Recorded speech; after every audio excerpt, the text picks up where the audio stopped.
Hello, everyone, and glad you could join us. I'm your co-host, Rose Schooler, here with my fellow traveler and friend, Dana Boss.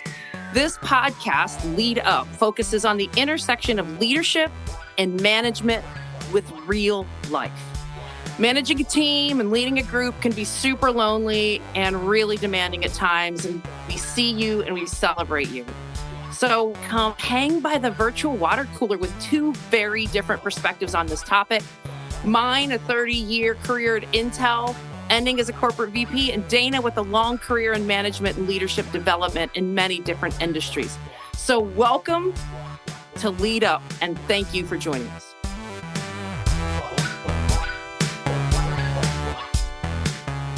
So Dana, I have a super fun story to tell you to kick off this episode. Lay it on me. And it has to do with this episode. To be clear to listeners, I have not heard it. So, as you can imagine, we don't script these podcasts at all. But we do have a quick session where we kind of outline what we want to talk about.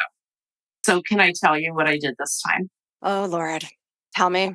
So, I scribbled down some thoughts and I let ChatGPT run the outline. I'm so excited. I'm using new technology. So if the episode isn't good, we're just going to blame ChatGPT. Blame the AI. We're going to blame the AI engine. Oh my God, I love it. Okay. So isn't it super fun? I'm trying to, I got to stay current. Well, that's what I would say. I think everybody needs to get in there and see what it's about. Even if you're opposed to it, everybody should get in there and see what it's about. I think it can be really helpful. Of course, there's some things that are scary about it, but yeah, way to go. Way to experiment and be cutting edge, man. And I'm going to close with the one comment that I thought was super, super insightful. AI won't take your job. Someone that knows how to use it will. Oh, wow. I'll leave you with that. And what are we going to talk about today? We are going to talk about a topic that is absolutely foundational to great management and leadership. And I can't believe we're this far along in the pod and we haven't hit it yet. And that topic is communications. It's communications. And, it is critical. Okay. And when you say that, saying communication is critical to great leadership and management is like saying making money is really important to the success of our business. And I look at myself and I say, okay, Captain Obvious, what other completely uninsightful comments do you have to make? Thank you. Thank you. But on a serious note, as a leader, you can have absolutely the greatest idea in the world, but if you can't communicate it well and you can't persuade anyone else to follow your vision, your influence and your impact and the ability to get results is going to be extremely, extremely limited.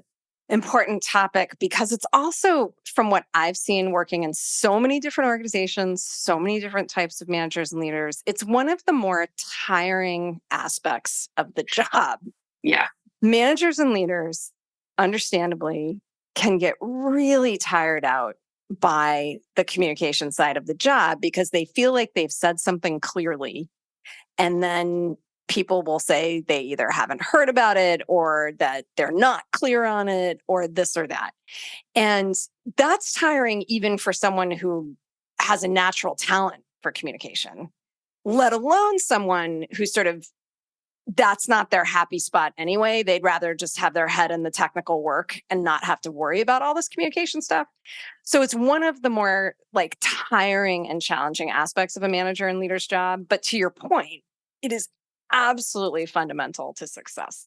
Well, and how many times have you seen the org health feedback that says, I don't understand or I am not aligned to the strategy? I have seldom seen that be an issue with the strategy. Right. Most often, it's the communication of the strategy such that it's consumable by the employees. And to tag on to that, again, I have consulted now with so many organizations in different sectors and industries. A common complaint that almost always rises up in employee feedback is there's not enough communication. It just is sort of this eternal need people have and an eternal challenge that management and leadership has in terms of delivering effective communication. Yeah, good topic. And it can't be an afterthought or just that soft skill that, I'll get to when I have time. And if you think about it, great leaders are excellent at written communications, verbal communications, and on stage slash presentation type communications for both internal and external audiences. So it's like mind blowing the breadth of the topic.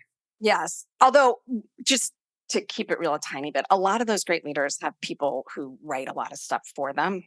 But whatever works, man, as long as it's clear.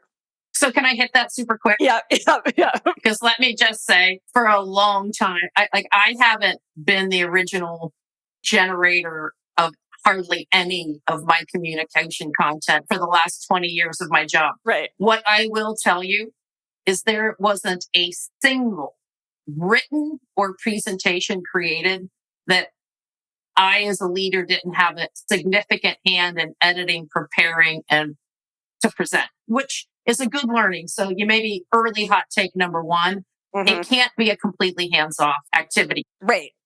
Even when you get to that point. You just can't read what someone lays underneath you. And to be clear, I'm not, and nor have I ever been in my life, a chief comms officer. Right. My friend did that job. There wasn't a week that went by that there wasn't a conversation around communications in the job.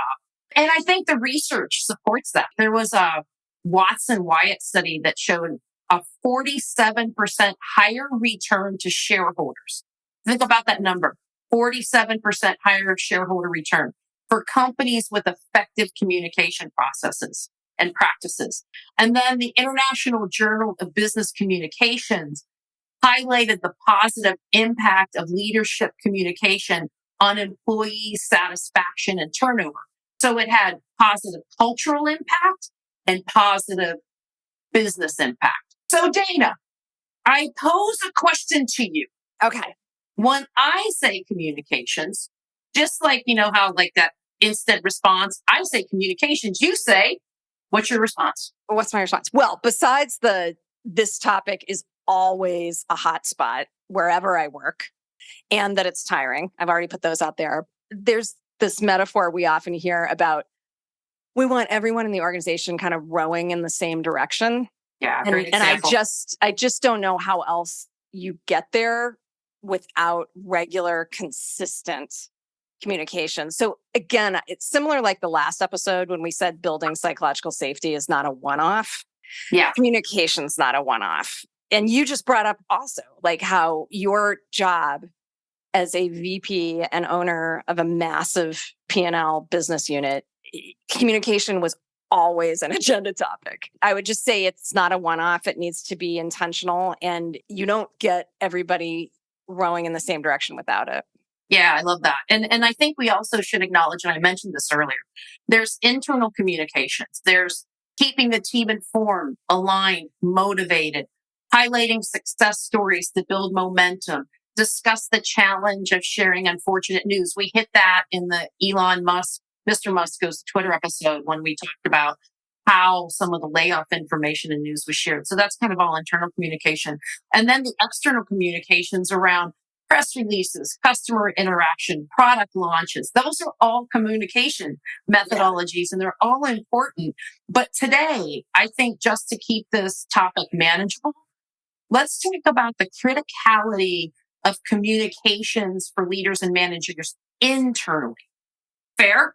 Fair. Yeah. Okay. So there was something that I heard recently that I thought would be a great way to kind of kick off the discussion. Podcasters also love podcasts. And I don't know about you, Dana, but I listen to a lot of podcasts. And one of my favorites is Prof G, Professor Scott Galloway. And he just did a little blurb on communication. And it was super brief. There's a TikTok if you want to take a look at it.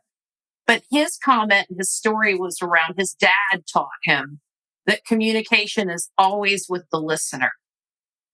Leaders need to focus on that listener and understand kind of what's making them tick. And sometimes you'll know all that information, sometimes you won't. But that communication, the ownership really sits with the listener, and they're your primary audience. And there's three really important factors. that I think are critical on crisp and effective communication. And that's authenticity and empathy. And I'm not going to go deep into that because we already hit it. Yeah, big time with Elon Musk. Yeah, we hit it. Elon Musk, we hit it in vulnerability. Yeah, yeah. And there is great impact when leaders are genuine and understanding. And then the other thing that I think is super important is to be visible. You can't just send out an email update and read the updates. And you can't just send out like a little call someone once in a while, but you have to be seen. Yeah. Yeah. And that can be virtual in this day and age. Yeah, absolutely. Absolutely. But the point is like sort of live and in person, not this sort of email mediated communication or whatever it may be. Absolutely. And I think we have all seen the effectiveness of, someone sends out an email update. Maybe it's an org announcement. How many times have we gotten an org announcement and it gets cascaded and you're like, thank you. Like that. We were talking previously that you really loved the cascading of information. And let's define what that is. Yes. So I have worked in organizations that do this and organizations that don't. And I really appreciate the organizations that do, which is so if you're looking for, so what does this mean? How do I actually do it? It's a practice where there's an expectation set that managers will share information they learn from their higher ups with their staff. And again, it's got to be know your audience. They've got to be sharing the stuff that's relevant to their staff. Or sometimes the message is, I want everyone on your staff to hear this. But it's this, and that's what we mean by cascade. So there's a message that comes from somewhere upward on the top of the organization. And it's then communicated by managers to their individual staffs and staff meetings and so on. And it's done on quite a regular basis. And to me, it increases the effect of the communication because the person who is sharing it with you is the one that knows you the best. It's your immediate manager. So as opposed to that big email that goes out, you're hearing it from someone who actually knows you and your team. And the two work together, really. Yeah, I would agree. And can I add just a little nugget to that one? Sure. I think there is the cascading and the sharing of information that is sent to you. And then there's also the example where you're in meetings and you take the notes and you share that insight and that input with your staff. Absolutely. Because I'll tell you what, like I got some feedback once I was working with my team and we were doing one of those exercises where we're sharing feedback on each other. And some of the feedback that I received was, your pass downs suck. They were much nicer than that, just to be clear.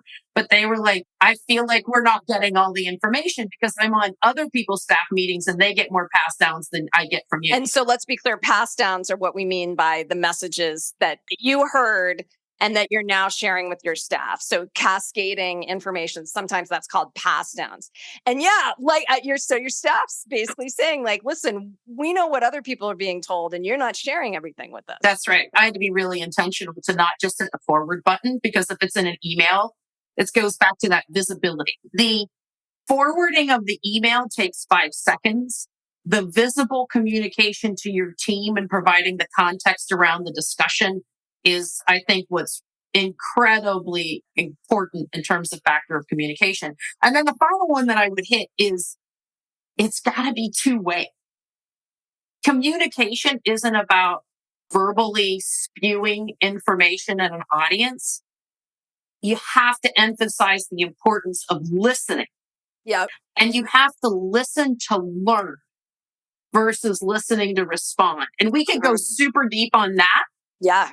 Yeah. That's a whole episode on it in and of itself because we've all been with the people that are listening to you, getting ready and formulating their response. So Right. While you're talking, so they miss half the stuff you say. But great leaders have to be great listeners. So I think those are some really critical factors. I'll add on to go for it. That last one, which is that so often, myself included, we can hear communicating and think of the telling part of communicating, right? Which is that, all right, well, what do I tell them? And that, Rose, I just love the way you say that. That's only one half of it, Yeah. But it's the part that can often get the most attention. So I think a phrase that can be helpful is telling isn't communicating. I love that. It's the first half. And you need to do that part There's some things I need to share with you. But your point is that then asking for responses or listening to reactions is just as important. And it also gets back to Prof G's point, which is that communication is centered on the listener. On the listener. So, you know what I think would be super fun? And we've never done this before, but there are some critical things that you would consider in effective communications that I think that we've both experienced in our long journeys of a career, the careers that we've had. So maybe you throw out one and I'll give an example, and then you throw out something that's a critical thing to think about, and I'll give an example. You want to try that? Yes, please. Let's do it. Okay, so one principle of effective communication is consistency and predictability. Okay, my example. When I led a business unit, I had a strategy that was the North Star for everything that we did operationally and strategically and M&A wise. And every open forum, I would start with that slide that articulated the strategy. Over 5 years, I would ask people if they had seen this before. And inevitably, someone would raise their hand and say, no, I haven't seen it before. So perfect example of you've got to be consistent and predictable. We did it quarterly. We did it first slide of every meeting. And still there was audience that we would miss quarter to quarter. That's why consistency and predictability is critical. Okay. And part of that might be, by the way, because you have new staff. Right? Absolutely. So it's this, we can be really good at the initial communications around stuff, and then it drops and you forget, like, well, there's a bunch of people joining the organization who haven't heard it yet, So it's another reason why you want to stick and be consistent. So next principle, keep it simple and direct. I had experience with one leader over my long career that loved to use long meandering sentences with big words. And I will tell you that people, first of all, kind of made fun of it. Second of all, thought that it was a way that he was trying to make himself look smarter than everybody else. And they tuned out. Right. Yeah. So for so many reasons. Yeah. Yeah. And it can also look like you're trying to evade whatever the question is or evade the hard truths or whatever it is. One thing for me, simple and direct, is if somebody's asking a yes or no question, say yes or no, or say that it's hard to say yes or no to that question because blah, blah, blah. But we all know that frustration of asking what is a pretty straightforward question and then someone dances around it with a bunch of words and then you never get an answer. Also, Rose, to your point of that example, I received a piece of feedback once from a person senior to me, though I did not report to them. And he often, I would say not that we had formally established it, but he was kind of like a mentor to me. Yeah. And I went to him about something that I wanted to approach my boss about. And I was just testing ideas with him. And I finished. And he was so nice. He was like, okay, so first thing is, you're going to have to learn how to make your points in half the words. Yeah. And I was like, oh, but it was true. And he wasn't being mean about it. He was being psychologically safe. And we already had a great trusting relationship, but it was such powerful feedback. And I've never, ever forgotten it. And how many words did it take him to get his point across? Yeah. Very few. Yeah. Less than 10. So great leaders are great simplifiers. Yes. Yes. And that doesn't mean you don't give a complete answer, but be concise. What's another one? Share stories. Like share your own stories, share stories to get your points across. Yeah, I think a great way to get information to stick with people is to create examples. Put it in the form of a story. Now, we just said keep it simple. So you don't want to create a long meandering story. Well, I woke up this morning and, I had my coffee, and 5 minutes in, you haven't gotten to your point. But you can personalize it. You can use successes and failures to get a point across. But I think it's super important to use stories to get your point across. And to keep it real. And keep it real. And it can even be stories or just empathy. Like, listen, I understand what it is to be frustrated by all the org changes that can happen when there's a big strategy shift. I truly get it. I've experienced it. Like whatever it is, but kind of personalizing it. And again, that also sort of boosts your authenticity. Amen. Amen. Okay, I got another one. preparedness and audience awareness. Knowing who your audience is, number one, and walking through the preparation of what you think and role playing what you think their response is going to be, creating the questions you think they will ask, Yeah. and also having the answers. And I think we talked about this a lot in Mr. Musk Goes to Twitter. What are your thoughts, Dana? 100% agree. When you first brought this up, I was thinking internal communications. And then I was like, that just really depends on, are you talking to your staff, your direct staff? Are you talking to your overall organization? Are you talking only to your peers? This is about getting, something that you want your colleagues to know. And then obviously there's the whole communication upwards piece, and Yeah. all of those have their own dynamics. 100%. You really have to think about your audience and possibly tweak your messages as you go along. I think that's a great point. Tweaking your message, as well as, again, being prepared and proactive enough to think about the questions that they may ask. Yeah, absolutely. And being able to provide simple, direct responses. Then the bi-directional communication will improve. Hey, Dana, what are the other critical success factors that you think about for effective communications? Okay, well, one, I think, and it's really tying on to what we just talked about your audience and tweaking the messages. It's just there's times you've got to adapt. You've got to think about the readiness of the listener to take in what you're sharing and frame it that way. Like, what's their readiness? What's their familiarity with the topic or whatever it is? But I don't know. What do you think about that? Yeah, I recently screwed up on that really bad. I left, like the high paced life of corporate America and went in to try and help a profit and used, to be brief, the same communication style.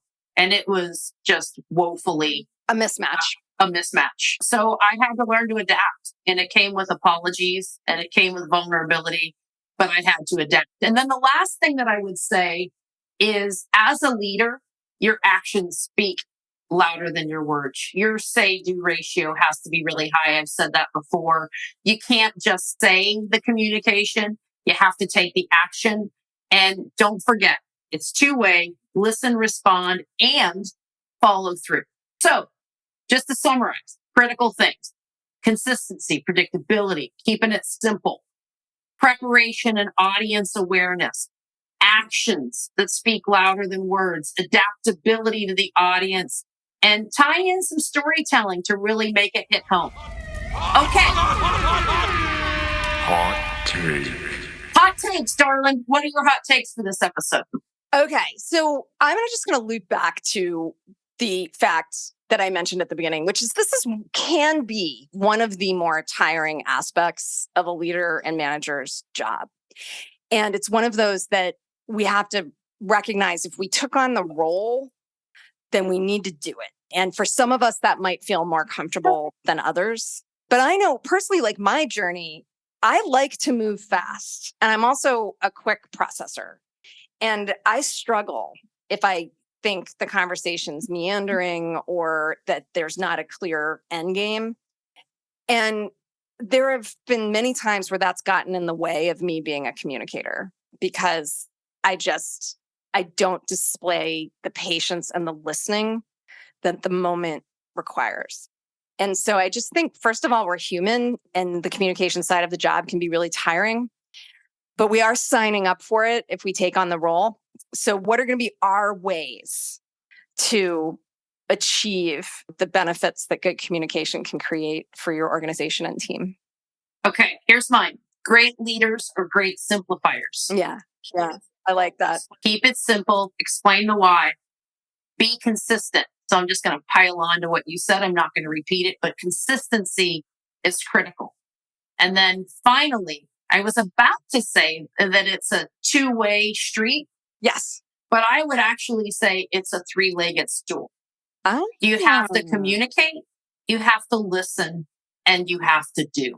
Yes, because that do part is really important. Yes. So thank you all for joining in with us today on this very expansive topic of communications. Hopefully we gave you some insight, and we will talk to you again soon. All right. And thanks to Chris Byrne, our sound engineer. Thank you, Chris. All right, that's it. Thank you for spending some of your precious time with us today. Odds are you don't have a lot of it, and we appreciate you listening in. And we'd love to hear from you. What are your questions or thoughts on the topic of management and leadership in real life?